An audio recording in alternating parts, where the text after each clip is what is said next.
Hello, dear students. Welcome to this YouTube online class. Today, we shall discuss an essay, Good Manners by J.C. Hill.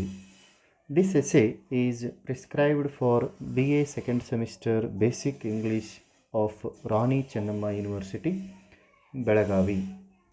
ಆತ್ಮೀಯ ವಿದ್ಯಾರ್ಥಿಗಳೇ, ತಮಗೆಲ್ಲರಿಗೂ ಈ YouTube online ಕ್ಲಾಸಿಗೆ ಸ್ವಾಗತವನ್ನು ಕೋರುತ್ತಾ ಈ ಒಂದು ವಿಡಿಯೋದಲ್ಲಿ ನಾವು ಗುಡ್ ಮ್ಯಾನರ್ಸ್ ಎನ್ನುವ ಒಂದು ಪ್ರಬಂಧವನ್ನು ಜೆ.ಸಿ. ಹಿಲ್ ಅವರು ಬರೆದಿರುವ ಈ ಪ್ರಬಂಧವನ್ನು ಅಧ್ಯಯನ ಮಾಡೋಣ. ಇದು BA ದ್ವಿತೀಯ ಸೆಮಿಸ್ಟರ್ನ ವಿದ್ಯಾರ್ಥಿಗಳಿಗೆ ಬೇಸಿಕ್ ಇಂಗ್ಲೀಷ್ನಲ್ಲಿ ಪ್ರಿಸ್ಕ್ರೈಬ್ ಮಾಡಲಾಗಿರುವ ರಾಣಿ ಚೆನ್ನಮ್ಮ ವಿಶ್ವವಿದ್ಯಾಲಯದ ಪಠ್ಯಕ್ರಮ ಆಗಿರುತ್ತದೆ. Before going to deal with the essay, let us understand the author first. J.C. Hill is a prominent essayist and writer of England. He was educated at Harrow and Trinity College, Dublin. J.C. Hill ಅವರು British ಬರಹಗಾರ, ಒಬ್ಬ ಶ್ರೇಷ್ಠ ಪ್ರಬಂಧಕಾರ ಎನಿಸಿಕೊಂಡಿದ್ದಾರೆ. ಇವರು arrow ಮತ್ತು Trinity college ಡಬ್ಲಿನ್ನಲ್ಲಿ ಅಧ್ಯಯನವನ್ನು ಮಾಡಿದರು. He is very keen in changing the society through ethics and values. He is known for his monolithic work an introduction to citizenship. He became very popular because of this work. His contribution to literature and history rests on this book. JC. Hill ಅವರು ಸಮಾಜವನ್ನು ನೈತಿಕತೆಯ ಮುಖಾಂತರ, ಮೌಲ್ಯಗಳ ಮುಖಾಂತರ ಬದಲಾವಣೆ ಮಾಡುವುದರಲ್ಲಿ ಬಹಳಷ್ಟು ಆಸಕ್ತಿಯನ್ನು ಹೊಂದಿದವರಾಗಿದ್ದಾರೆ. ಅವರು ತಮ್ಮ ಏಕೈಕ ಗ್ರಂಥವಾದ ಆ್ಯನ್ ಇಂಟ್ರೊಡಕ್ಷನ್ ಟು ಸಿಟಿಜನ್ಶಿಪ್ ಮುಖಾಂತರ ಜಗತ್ತಿನಾದ್ಯಂತ ಚಿರಪರಿಚಿತರಾಗಿದ್ದಾರೆ. ಹಾಗೆಯೇ ಇವರು ಈ ಒಂದು ಏಕಮಾತ್ರ ಕೃತಿಯಿಂದ ಬಹಳಷ್ಟು ಪ್ರಸಿದ್ಧಿಯನ್ನು ಪಡೆದರು. ಆ ಕೃತಿ an introduction to citizenship. Next, his contribution to literature and history rests on this book. ವಿದ್ಯಾರ್ಥಿಗಳೇ, ಈ ಒಂದು ಏಕೈಕ ಪುಸ್ತಕದ ಮೂಲಕ, ಕೃತಿಯ ಮೂಲಕ ಅವರು ಸಾಹಿತ್ಯ ಮತ್ತು ಇತಿಹಾಸದ ಒಂದು ಕ್ಷೇತ್ರಕ್ಕೆ ಗಣನೀಯವಾದಂತಹ ಕೊಡುಗೆಯನ್ನು ಸಲ್ಲಿಸಿದ್ದಾರೆ ಅಂತ ನಾವು ಹೇಳಬಹುದು. Let us discuss good manners in the next slide. Before going to deal with the good manners, an essay by J.C. Hill, let us understand what is manner first. ನಾವು ಗುಡ್ ಮ್ಯಾನರ್ಸನ್ನು ಡಿಸ್ಕಸ್ ಮಾಡೋದಕ್ಕಿಂತ ಮುಂಚೆ, ಚರ್ಚೆ ಮಾಡೋದಕ್ಕಿಂತ ಮುಂಚೆ, manner ಅಂದರೆ ಏನು? Manner is nothing but persons outward wearing or way of behaving towards others. Manner ಅಂದರೆ ನಾವು ಕನ್ನಡದಲ್ಲಿ ವರ್ತನೆ ಅಥವಾ ನಡವಳಿಕೆ ಅಂತ ಹೇಳಿ ಕರಿತೀವಿ. ಒಬ್ಬ ವ್ಯಕ್ತಿ ಇನ್ನೊಬ್ಬರೊಂದಿಗೆ ಹೇಗೆ ವರ್ತಿಸ್ತಾನೆ, ಯಾವ ರೀತಿಯಾದಂತಹ ನಡವಳಿಕೆಯನ್ನು ಹೊಂದಿದ್ದಾನೆ ಎಂಬುದನ್ನು ನಿರ್ಧರಿಸುವುದೇ ಮ್ಯಾನರ್. ಇದೆಲ್ಲವನ್ನು ಒಟ್ಟಾಗಿ ನಾವು ಮ್ಯಾನರ್ ಅಂತ ಹೇಳಿ ಕರಿತೀವಿ. So in this essay, he throws light on the importance of thoughtfulness and courtesy towards common people, which we can consider as a good manner. ಇಲ್ಲಿ ಹಿಲ್ ಅವರು ವಿಚಾರ ಅಥವಾ ಪ್ರಜ್ಞಾಪೂರ್ವಕ ನಡವಳಿಕೆ ಮತ್ತು ಸೌಜನ್ಯತೆಯನ್ನು ನಾವು ಇನ್ನಿತರ ಜನರಿಗೆ, ನಮ್ಮ ಸುತ್ತಮುತ್ತಲಿನಿರುವ ಜನರಿಗೆ ತೋರಿಸಬೇಕು. ಅದು ಜೀವನದಲ್ಲಿ ಬಹಳ ಮಹತ್ವದ್ದಾಗಿದೆ ಅಂತ ಹೇಳಿ ತೋರಿಸಿಕೊಡ್ತಾರೆ. He says, human life is on this planet is not permanent. Hence, one must try as far as possible to behave politely and to help others. Hill ಅವರು ಇಲ್ಲಿ ಹೇಳ್ತಾರೆ, ನಮ್ಮ ಜೀವನ ಈ ಒಂದು ಭೂಮಿಯ ಮೇಲೆ ಶಾಶ್ವತವಾದುದಲ್ಲ. ನಾವೆಲ್ಲರೂ ಒಂದಿಲ್ಲೊಂದು ದಿನ ಈ ಭೂಮಿಯನ್ನು ಬಿಟ್ಟು ಹೋಗುವವರೇ. So that as much as possible to us, we have to show courtesy, we have to behave politely, and we have to help others as much as possible to us. ಅವ್ರು ಹೇಳ್ತಾರೆ, ನಾವು ಈ ಭೂಮಿಯ ಮೇಲೆ ಬಾಡಿಗೆದಾರರು, ಹಾಗಾಗಿ ಒಂದಿಲ್ಲೊಂದು ದಿನ ಈ ಭೂಮಿಯನ್ನು ಬಿಟ್ಟು ಹೋಗುವವರು. ಅದಕ್ಕೋಸ್ಕರ ಇನ್ನೊಬ್ಬರೊಂದಿಗೆ ಸಭ್ಯತೆಯಿಂದ ವರ್ತಿಸೋಣ, ನಮಗೆ ಸಾಧ್ಯವಾದಷ್ಟು ಇನ್ನೊಬ್ಬರಿಗೆ ಸಹಾಯ ಮಾಡೋಣ, ಇನ್ನೊಬ್ಬರೊಂದಿಗೆ ಸೌಜನ್ಯತೆಯಿಂದ ವರ್ತಿಸೋಣ, ಇನ್ನೊಬ್ಬರೊಂದಿಗೆ ಕಾರ್ಡಿಯಲ್ ರಿಲೇಷನ್ಶಿಪ್ಪನ್ನು ಮೇಂಟೈನ್ ಮಾಡೋಣ. Good manners are found in having sympathy for others and maintaining cordial relations with others. This is what I was telling you. Good manners ಅಂತಂದರೆ ಒಳ್ಳೆಯ ನಡವಳಿಕೆಗಳು ಎಲ್ಲಿ ಕಂಡು ಬರ್ತವೆ? ಏನು ಒಳ್ಳೆಯ ನಡವಳಿಕೆ ಅಂದರೆ, it is nothing but having sympathy for others. ಇನ್ನೊಬ್ಬರ ಬಗ್ಗೆ ನಮಗೆ ಸಹಾನುಭೂತಿ, ಅನುಕಂಪವನ್ನು ಹೊಂದುವುದೇ ಒಳ್ಳೆಯ ನಡವಳಿಕೆ. ಮತ್ತು ಸೌಜನ್ಯಯುತವಾದಂತಹ ಸಂಬಂಧವನ್ನು ಹೊಂದುವುದೇ ಒಳ್ಳೆಯ ನಡವಳಿಕೆ. ಗುಡ್ ಮ್ಯಾನರ್ಸ್ ಅಂತಂದರೆ it is not available in any kind of market. It cannot be purchased, it cannot be brought somewhere in the market. It is nothing but having sympathy for others, helping others. So when you help the people, those who are in need, when you show the sympathy for the poor, for the needy, then you can have good manners. So ಯಾರಿಗೆ ನೀವು ಸಹಾಯವನ್ನು ತೋರಿಸ್ತೀರೋ ಅಲ್ಲಿ ನಿಮ್ಮಲ್ಲಿ ಒಳ್ಳೆಯ ನಡವಳಿಕೆ ಇದ್ದಾವೆ, ಒಳ್ಳೆಯ ನಡವಳಿಕೆಯನ್ನು ನೀವು ಬೆಳೆಸ್ಕೊಂಡಿದ್ದೀರಿ ಎಂಬ ಅರ್ಥವನ್ನು ಇದು ಸೂಚಿಸ್ತದೆ. We shall move to next slide. Hill begins his essay by narrating a story of a young man who was very strong and healthy. He was proud of his health and position and had no sympathy for common people. One day he got an attack of influenza and became very ill. When he recovered, he became very weak, and he could not work easily as he used to do earlier. It was then he understood the misery of the weak and old people and started respecting and showing sympathy for them. Hill says that one should not feel proud of him and look down upon the weak. Hill ಅವರು ಈ ಪ್ರಬಂಧವನ್ನು ಒಂದು ಸಣ್ಣ ಯುವಕನ ಕಥೆಯ ಮುಖಾಂತರ ಆರಂಭಿಸ್ತಾರೆ. ಒಬ್ಬ ಯುವಕ ಇದ್ದ, ಆತ ಬಹಳ ಸ್ಟ್ರಾಂಗ್ ಆ್ಯಂಡ್ ಹೆಲ್ದಿ ಇದ್ದ, ಬಹಳ ಗಟ್ಟಿ ಮತ್ತು ಆರೋಗ್ಯಪೂರ್ಣವಾಗಿದ್ದ.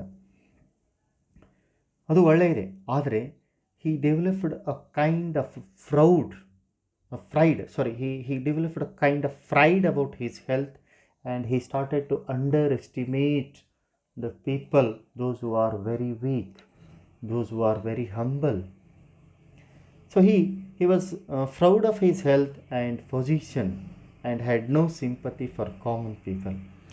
ಆ ಯುವಕ ಬಹಳ ಸದೃಢ ಆಗಿದ್ದ, ಒಳ್ಳೆಯ ಪೊಸಿಷನ್ನಲ್ಲಿ ಇದ್ದ, ಒಂದು ಒಳ್ಳೆಯ ನೌಕರಿಯನ್ನು ಅಥವಾ ಒಂದು ಉತ್ತಮವಾದ ಸ್ಥಾನವನ್ನು ಹೊಂದಿದ್ದ.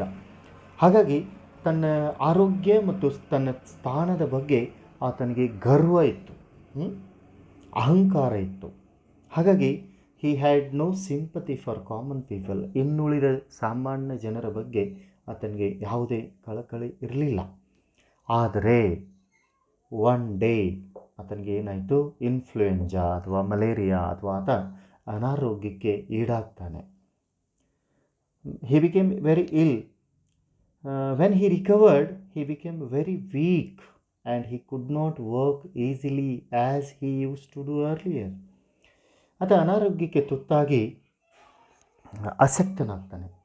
ಪುನಃ ಆತ ಚೇತರಿಸಿಕೊಳ್ತಾನೆ, ಆದರೆ ತನ್ನ ಮೊದಲಿನ ಸಾಮರ್ಥ್ಯವನ್ನು ಆತ ಬಹುದಿನಗಳ ಕಾಲ ಪಡೆದುಕೊಳ್ಳಲಿಕ್ಕೆ ಆಗೋದಿಲ್ಲ. So whenever he used to travel in the bus, he was unable to stand for long. He was unable to sit on the seat for long time as he had weakness because of his illness. So when he was traveling in the bus, he used to see the old people suffering from many diseases. They were also unable to sit properly, they were unable to walk properly. Then this young boy tries to, he tries to understand the misery of the weak and old people and started to respect and showing sympathy for them.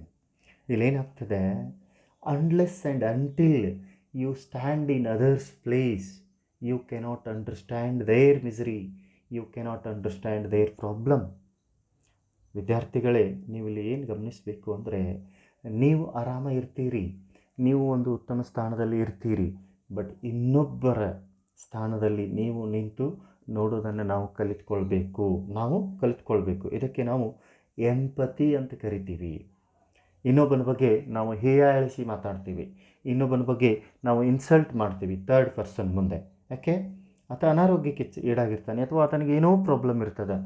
ಆದರೆ ಅದೇ problem ನನಗೆ ಬಂದಾಗ, ಅದೇ ಸಮಸ್ಯೆ ನನಗೆ ಎದುರಾದಾಗ, ಆವಾಗ ನನಗೆ ನಿಜವಾಗಲೂ ರಿಯಲೈಸ್ ಆಗ್ತದೆ, ನಾನು ಇನ್ನೊಬ್ಬರ ಬಗ್ಗೆ ಹೀಯಾಳಿಸಿ ಮಾತನಾಡಿದೆ, ಹಾಗೆ ಮಾಡಬಾರ್ದಿತ್ತು ಎಂಬ ಅರಿವು ಆ ಸಮಸ್ಯೆ ನನಗೆ ಆದಾಗ ಅದರ ಅರಿವು ಆಗ್ತದೆ. ಸೊ ಹಾಗಾಗಿ ಇಲ್ಲಿ ಗುಡ್ ಮ್ಯಾನರ್ ಒಂದು ಈ ಯುವಕನ ಕಥೆಯ ಮುಖಾಂತರ ಆಥರ್ ನಮಗೆ ಚಿತ್ರಿಸ್ತಾನೆ. ಏನಂತ, ನಿನಗೆ ಆ ಸಮಸ್ಯೆ ಬರುವುದಕ್ಕಿಂತ ಮುಂಚಿತವಾಗಿಯೇ ಇನ್ನೊಬ್ಬರ ಬಗ್ಗೆ ಸಿಂಪತಿಯನ್ನು ಹೊಂದು, ಇನ್ನೊಬ್ಬರ ಬಗ್ಗೆ ಸೌಜನ್ಯತೆಯನ್ನು ಹೊಂದು, ಇನ್ನೊಬ್ಬರ ಬಗ್ಗೆ ಕಾಳಜಿಯನ್ನು ಹೊಂದು, ಉಪಕಾರಕ್ಕೆ ಅಪಕಾರವನ್ನು ಮಾಡಬೇಡ, ಪರೋಪಕಾರಿಯಾಗಿರು. ಯಾಕಂದರೆ we cannot predict what the future is. ನಾನು ಇವತ್ತು ಸದೃಢನಾಗಿರಬಹುದು, ಇನ್ನೊಬ್ಬ ಅನಾರೋಗ್ಯಕ್ಕೆ ತುತ್ತಾಗಿದ್ದಾನೆಂತೂ ಆತನನ್ನು ಹೀಯಾಳಿಸಬಹುದು, but the same situation may come in my life. ಹೌದಲ್ಲ? ಅದೇ ಪರಿಸ್ಥಿತಿ ನನಗೂ ಬರಬಹುದಲ್ಲ. ಹಾಗಾಗಿ ಗುಡ್ ಮ್ಯಾನರ್ ಅಂತಂದರೆ ಏನಪ್ಪ ಅಂತಂದರೆ, ಯಾರು ಅಶಕ್ತರಾಗಿದ್ದಾರೋ, ಯಾರು ಅಬಲರಾಗಿದ್ದಾರೋ ಅವರಿಗೆ ನೀನು ಕಾಳಜಿಯನ್ನು ತೋರಿಸೋದು. ನೀನು ಸದೃಢನಾಗಿದ್ದೇನೆ ಅಂತ ಹೇಳಿ ಗರ್ವದಿಂದ ಬೀಗೋದಲ್ಲ, ಅದು ಗುಡ್ ಮ್ಯಾನರ್ ಅಲ್ಲ, ಅದು ಒಳ್ಳೆಯ ನಡವಳಿಕೆ ಅಲ್ಲ. ಯಾರಿಗೆ ನಿನ್ನ ಸಹಾಯದ ಅವಶ್ಯಕತೆ ಇದೆ, ಯಾರಿಗೆ ನಿನ್ನ ಸೌಜನ್ಯತೆಯ ಅವಶ್ಯಕತೆ ಇದೆ, ಅದನ್ನು ನೀನು ಅವರಿಗೆ ತೋರಿಸಿದಿ ಅಂತಂದರೆ then it means that you have good manner. That's why he says one should not feel proud of him and look down upon the weak. ನನ್ನ ಬಗ್ಗೆ ನನಗೆ ಗರ್ವ ಪಟ್ಕೊಂಡು ಇನ್ನೊಬ್ಬರ ಬಗ್ಗೆ ತುಚ್ಛದಾಗಿ ನೋಡುವ ಮನೋಭಾವವನ್ನು ನಾನು ಬಿಟ್ಟಾಗ ನನ್ನ ವ್ಯಕ್ತಿತ್ವ ಪರಿಪೂರ್ಣ ಆಗ್ತದೆ. So this is what we can say good manners. We shall move to next slide. Here Hill gives another illustration about how we have to behave with old and infirm people. ಇಲ್ಲಿ hill ಅವರು ಮತ್ತೊಂದು ಉದಾಹರಣೆಯನ್ನು, ಮತ್ತೊಂದು ದೃಷ್ಟಾಂತವನ್ನು ಕೊಡ್ತಾರೆ good ಮ್ಯಾನರ್ಗೆ. ಆತ್ಮೀಯ ವಿದ್ಯಾರ್ಥಿಗಳೇ, we have to know how we need to behave with old and infirm people. We come across many people in our day-to-day life. So our behavior is the mirror of our personality. It is going to reflect what kind of a person you are. So our attire, our appearance is not important. Our behavior is important. It is going to show your personality to others. So that is why we need to have good behavior. Good behavior is nothing but good manner. ಆತ್ಮೀಯ ವಿದ್ಯಾರ್ಥಿಗಳೇ, ಇಲ್ಲಿ ಇನ್ನೊಂದು ದೃಷ್ಟಾಂತದ ಮೂಲಕ ಅಥವಾ ನಾವು ಇನ್ನೊಬ್ಬರೊಂದಿಗೆ ಹೇಗೆ ವರ್ತಿಸಬೇಕು, ನಮ್ಮ ವರ್ತನೆಯೇ ನಮ್ಮ ನಡವಳಿಕೆ, ನಮ್ಮ ವರ್ತನೆ ನಮ್ಮ ವ್ಯಕ್ತಿತ್ವವನ್ನು ಬಿಂಬಿಸ್ತದೆ. So he gives an illustration here. He says that suppose an old man is hesitating to cross the road when young cyclist is racing fast. The cyclist should not get irritated and call him an old fool. You should not scold him for walking slowly. Who knows The man may be weak and cannot walk fast, but in the past he might be a famous soldier in war. ವಿದ್ಯಾರ್ಥಿಗಳೇ, ಒಂದು ದೃಷ್ಟಾಂತ ಇಲ್ಲಿ ಕೊಡ್ತಾನೆ ಬರಹಗಾರ. Suppose ಒಬ್ಬ ವೃದ್ಧ ಒಂದು ರಸ್ತೆಯನ್ನು ದಾಟಲಿಕ್ಕೆ ತಡಕಾಡ್ತಿರ್ತಾನೆ, ತಿನ್ಕಾಡ್ತಿರ್ತಾನೆ. ಅದೇ ಸಂದರ್ಭದಲ್ಲಿ ಒಬ್ಬ ಯುವಕ ಸೈಕಲ್ ಮೇಲೆ ವೇಗವಾಗಿ ಬರ್ತಾನೆ. ಆ ಸೈಕ್ಲಿಸ್ಟ್ಗೆ, ಆ ಸೈಕಲ್ ಸವಾರನಿಗೆ ಗೊತ್ತಿಲ್ಲ ಈತ ಒಬ್ಬ ವೃದ್ಧ. ಆತನಿಗೆ ಕಿರಿಕಿರಿ ಉಂಟಾಗ್ತದೆ. ಸೈಕಲ್ ಮೇಲೆ ಹೋಗಬೇಕಾದ್ರೆ ಆತನಿಗೆ ಅಡ್ಡಲಾಗಿ ಒಬ್ಬ ವೃದ್ಧ ಬರ್ತಾನೆ. ಆವಾಗ ಆತನಿಗೆ ಕಿರಿಕಿರಿ ಆಗ್ತದೆ. ಇಲ್ಲಿ ಹಿಲ್ ಅವರು ಹೇಳ್ತಾರೆ, ಸೈಕ್ಲಿಸ್ಟ್ ಕಿರಿಕಿರಿ ಉಂಟು ಮಾಡ್ಕೋಬಾರ್ದು, ಆ ವೃದ್ಧನ ಬಗ್ಗೆ ಕನಿಕರತೆಯನ್ನು ತೋರಿಸಬೇಕು. He should not scold him for walking slowly. ಆತ ನಿಧಾನವಾಗಿ ನಡೀತಾ ಇದ್ದಾನೆ ಅಂತ ಹೇಳಿ ಆತನಿಗೆ ಗದರಿಸಬಾರ್ದು, ಬೈಬಾರ್ದು.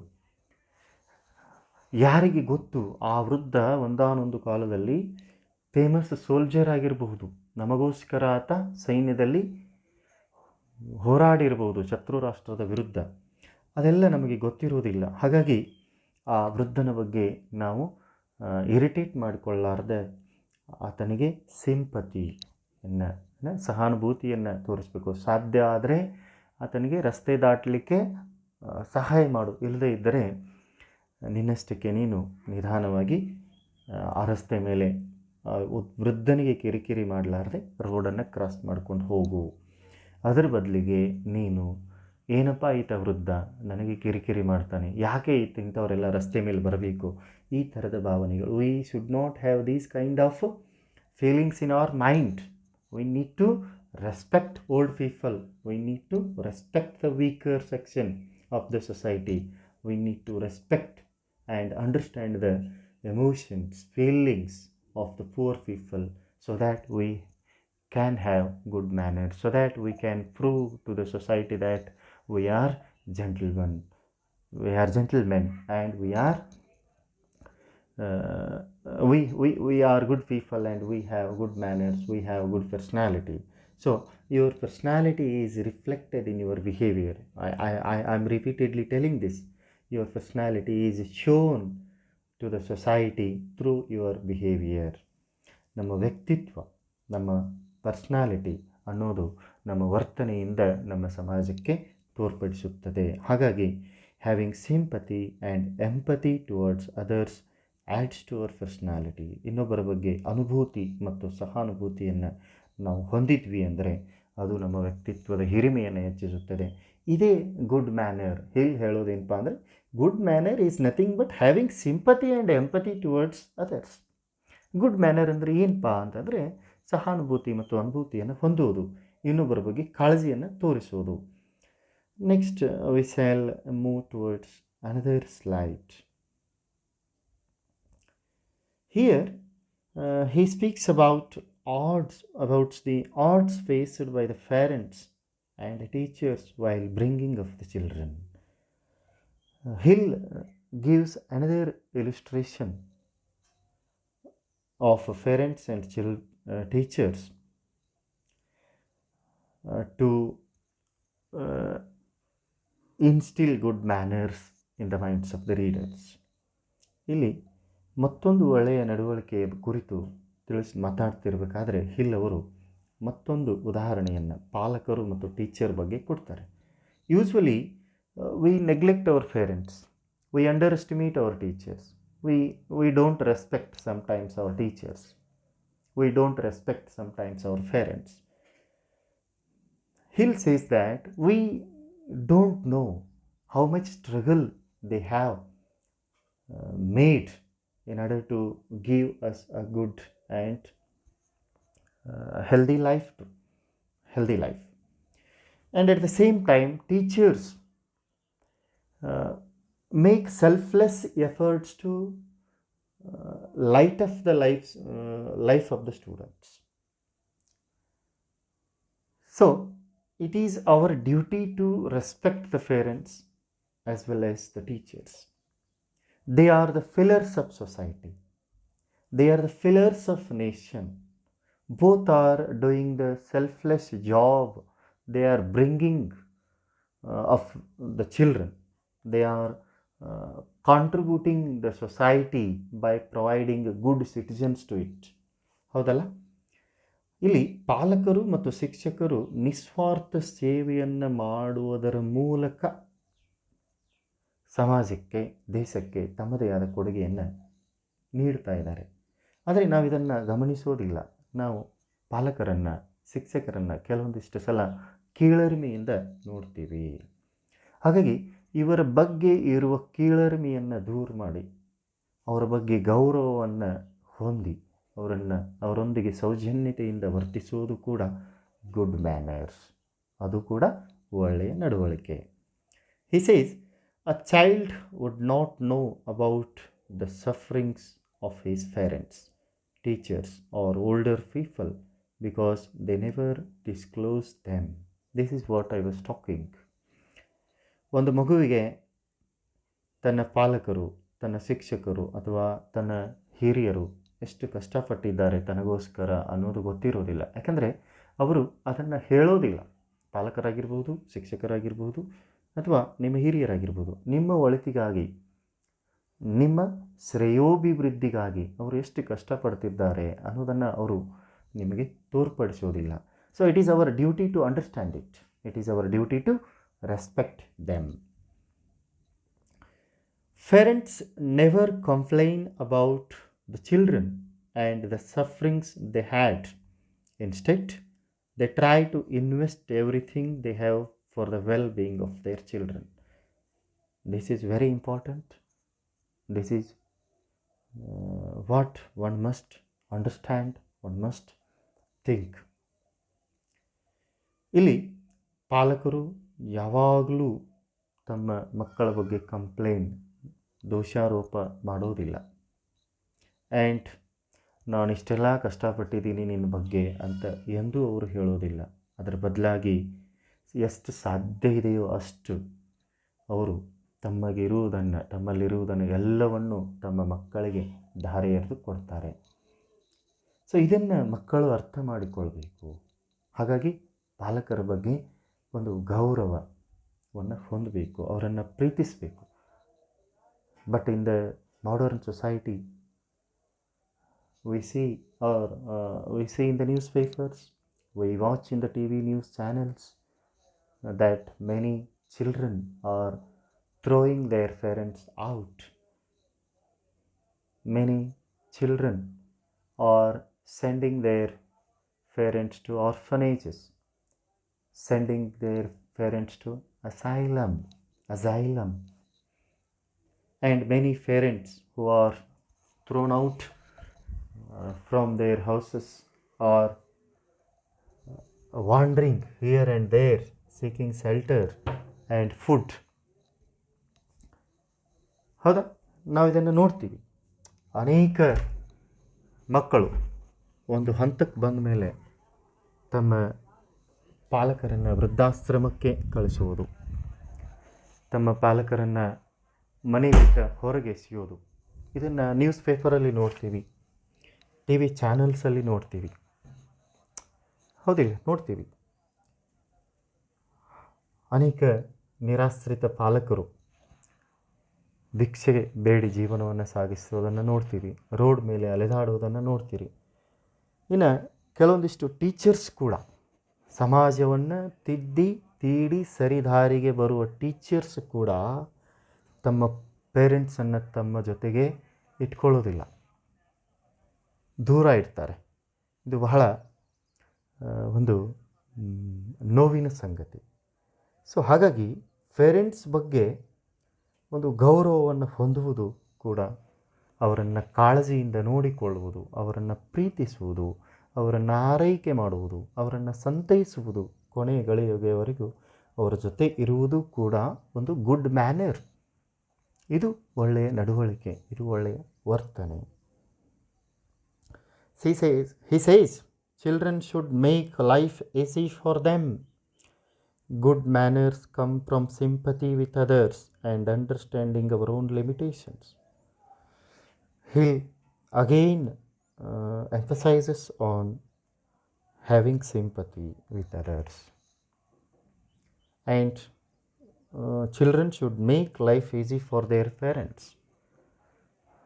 ನಮ್ಮನ್ನು ಬೆಳೆಸಲಿಕ್ಕೆ, ನಮ್ಮನ್ನು ಒಂದು ಹಂತಕ್ಕೆ ತರುವುದರಲ್ಲಿ ಪಾಲಕರ ಪಾತ್ರ ಭಾಳ ಇರ್ತದೆ. ಹಾಗಾಗಿ ನಾವು ಒಂದು ಹಂತಕ್ಕೆ ಬಂದ ನಂತರ ನಮ್ಮ ಪಾಲಕರಿಗೆ ನಾವು ವಿಶ್ರಾಂತಿಯನ್ನು, ಅವರಿಗೆ ಒಂದು ಗೌರವಯುತವಾದಂತಹ ಜೀವನವನ್ನು ನೀಡಬೇಕಾದದ್ದು ನಮ್ಮ ಕರ್ತವ್ಯ. ಅವರಿಗೆ ಅವರೊಂದಿಗೆ ಸೌಜನ್ಯತೆಯಿಂದ, ಪ್ರೀತಿಯಿಂದ ವರ್ತಿಸುವುದು ನಮ್ಮ ಕರ್ತವ್ಯ.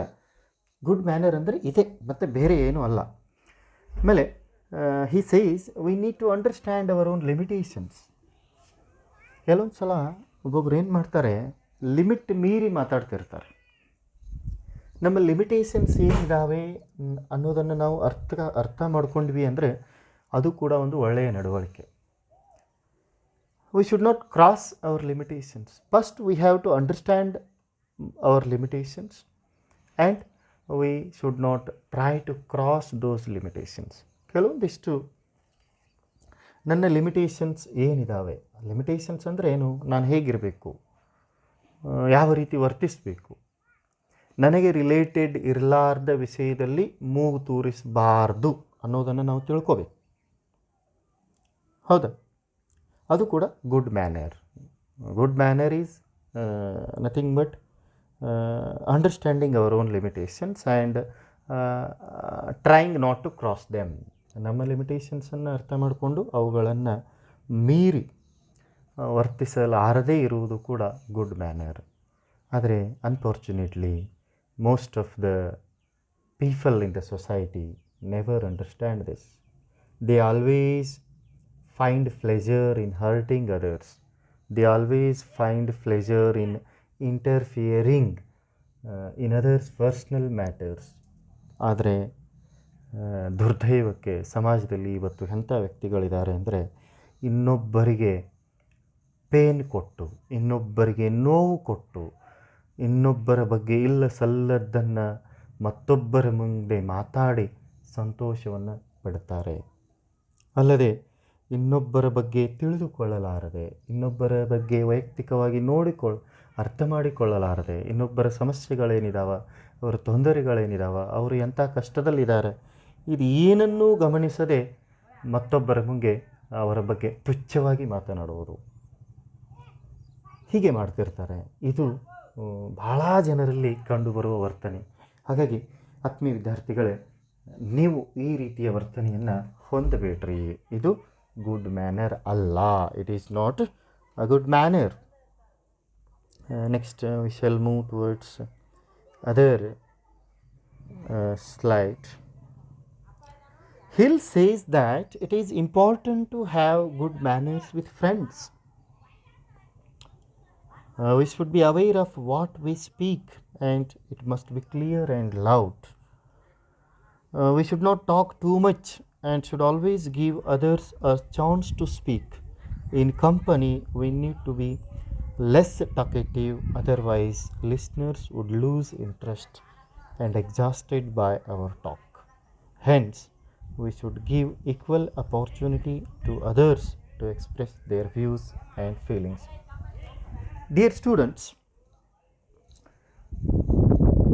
it is not only important to have good manners with parents, with teachers or with other senior fellows in the society, but it is equally important to have good manners with your own friends. ಇಲ್ಲಿ good ಮ್ಯಾನರ್ಸನ್ನು ಪಾಲಕರೊಂದಿಗೆ, ಶಿಕ್ಷಕರೊಂದಿಗೆ ಅಥವಾ ಸಮಾಜದ ಹಿರಿಯರೊಂದಿಗೆ ಹೊಂದೋದಷ್ಟೇ ಮಹತ್ವದ್ದಲ್ಲ. ಇಲ್ಲಿ ನಾವು ನಮ್ಮ ಸ್ನೇಹಿತರೊಂದಿಗೂ ಕೂಡ ಒಳ್ಳೆಯ ವರ್ತನೆಯನ್ನು ಹೊಂದುವುದು ಮಹತ್ವದ್ದಾಗಿದೆ. ಬರೀ ಪಾಲಕರೊಂದಿಗೆ, ಸಮಾಜದ ಹಿರಿಯರೊಂದಿಗೆ ಅಥವಾ ಇನ್ನಿತರೊಂದಿಗೆ ಗುಡ್ ಮ್ಯಾನರ್ಸನ್ನು ಹೊಂದಿ ನಿಮ್ಮ ಫ್ರೆಂಡ್ಸ್ ಒಂದಿಗೆ ನೀವು ತುಚ್ಛ ರೀತಿಯಾಗಿ ನಡ್ಕೊಂಡ್ರಿ ಅಂದರೆ ಇದು ಕೂಡ ನಿಮ್ಮ ವ್ಯಕ್ತಿತ್ವವನ್ನು ಹಾನಿ ಮಾಡ್ತದೆ. That is why we need to have good manners with our friends also. Friends ಜೊತೆ ಹೇಗೆ ಒಳ್ಳೆಯ ನಡವಳಿಕೆ. Whenever you are speaking with friends,